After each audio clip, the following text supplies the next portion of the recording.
नमस्कार दोस्तों। राजस्थान का जो राजनीतिक घटनाक्रम है उसमें मायावती की भी एंट्री हो गई है। देर से आई हैं लेकिन दुरुस्त आई हैं। मायावती की एंट्री बहुत ही इम्पोर्टेंट है। मायावती की एंट्री इम्पोर्टेंट इस लिहाज से है कि यहाँ पर कांग्रेस ने मायावती को ऐसा झटका दिया था जिससे मायावती आज तक उबर नहीं पाई है। पहले भी कई वीडियोस में मैंने इस बारे में आपको बताया है। मध्य प्रदेश की राजनीति के बारे में जब मैंने वीडियो बनाए थे उपचुनाव के बारे में, उसमें भी मैंने आपको बताया था कि कांग्रेस से मायावती इस समय सबसे ज़्यादा दुखी हैं और चिढ़ी हुई हैं। वो कैसे? राजस्थान की अगर मैं बात करूं, राजस्थान में मायावती के 2018 में 6 एमएलए बने थे और वे 6 के 6 इस समय कांग्रेस में शामिल हो चुके हैं। मायावती इस बात से बहुत परेशान है। जिस समय ये विधायक सारे के सारे कांग्रेस में गए थे उस समय मायावती चुनाव आयोग में गई थी और उन्होंने एंटी डिफेक्शन एक्ट जो है दल बदल कानून उसके तहत अपील की थी, लेकिन चुनाव आयोग ने इसमें दखल करने से मना कर दिया था। सीधा सा लॉजिक था कि 50% से अधिक में एमएलए अगर टूट कर जाते हैं तो एंटी डिफेक्शन एक्ट जो है वो लागू नहीं होता है, और उनके तो 100% यानी कि 6 के 6 एमएलए चले गए थे कांग्रेस में।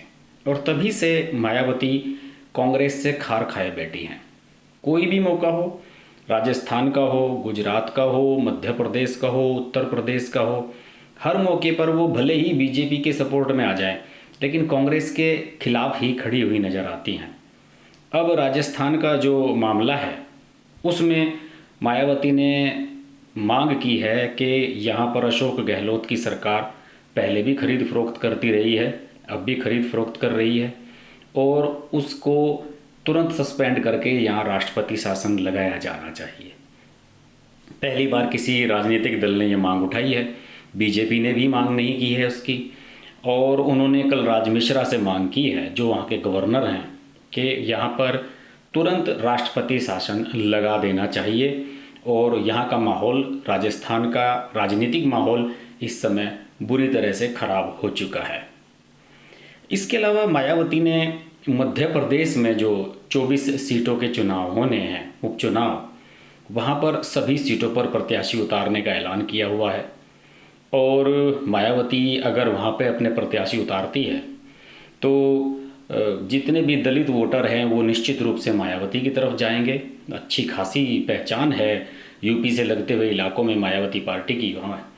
और बसपा के पास अगर दलित वोट आते हैं तो कांग्रेस के पास कुछ नहीं बचता, यानी कि भले ही वहाँ बीजेपी जीत जाए लेकिन कांग्रेस के प्रत्याशी हारने चाहिए, ये मायावती ने तय कर लिया है। इसी रास्ते पर मायावती गुजरात में चल पड़ी हैं। वहाँ पर 8 सीटों का उपचुनाव होना है, मेरे ख्याल में सितंबर में वहाँ चुनाव होंगे, और वहाँ भी मायावती ने कह दिया है कि वो सभी 8 सीटों पर चुनाव लड़ेंगी। और अगर वो लड़ती हैं तो कांग्रेस के प्रत्याशियों की खैर नहीं, क्योंकि गुजरात में जब विधानसभा चुनाव हुए थे पिछली बार तो बसपा वहाँ 3rd नंबर की पार्टी उभरी थी और दलित वोट बैंक में उसकी अच्छी खासी पकड़ है। वोट बैंक वहाँ उसका अच्छा खासा होने से सीधा सीधा नुकसान होगा कांग्रेस को और बीजेपी को फ़ायदा हो जाएगा। तो मायावती का जो ये वार है वो कांग्रेस को ख़त्म करने का है कि भले ही बीजेपी का फ़ायदा हो जाए लेकिन कांग्रेस का फ़ायदा ना हो। यही एक अंदाज है मायावती का जो उन्हें दूसरे नेताओं से अलग बना देता है। वो कहाँ कब क्या स्टैंड लेंगी कोई नहीं कह सकता। देखिए उत्तर प्रदेश में उन्होंने क्या किया था, अखिलेश यादव के साथ मिलकर लोकसभा चुनाव लड़ी, 0 से 10 सांसदों पर आ गई और उसके बावजूद भी अखिलेश यादव का दामन छटक के अलग हो गई। उपचुनाव अकेले लड़ी, 11 सीटों का उपचुनाव हुआ उत्तर प्रदेश का, वहाँ अकेले लड़ी, कोई भी नहीं जीत पाया उनका, लेकिन उसके बावजूद भी अखिलेश यादव के साथ नहीं गई। ये मायावती का एक अलग तरह का अपना काम करने का अंदाज है। देखिए उत्तर प्रदेश में भी वो कांग्रेस पर निशाना साधने से पीछे नहीं हटती हैं। जब प्रियंका गांधी ने 1000 बसें भेजने की बात कही थी प्रवासी मजदूरों के मामले पर, तो उस समय भी मायावती ने कहा था कि गरीब मजदूरों के साथ मजाक मत करें और अगर आपको बसें भेजनी है तो भेज दीजिए, इस पर राजनीति ना करें। उस समय भी उन्होंने कांग्रेस विरोधी स्टैंड अपनाया था और ये तय है कि मायावती उत्तर प्रदेश में भले ही बीजेपी के साथ चली जाएं, लेकिन कांग्रेस के साथ नहीं जाएंगी। और उम्मीद ये की जा रही है कि शायद आने वाले समय में कुछ बीजेपी के साथ उनकी नज़दीकियां बढ़ें।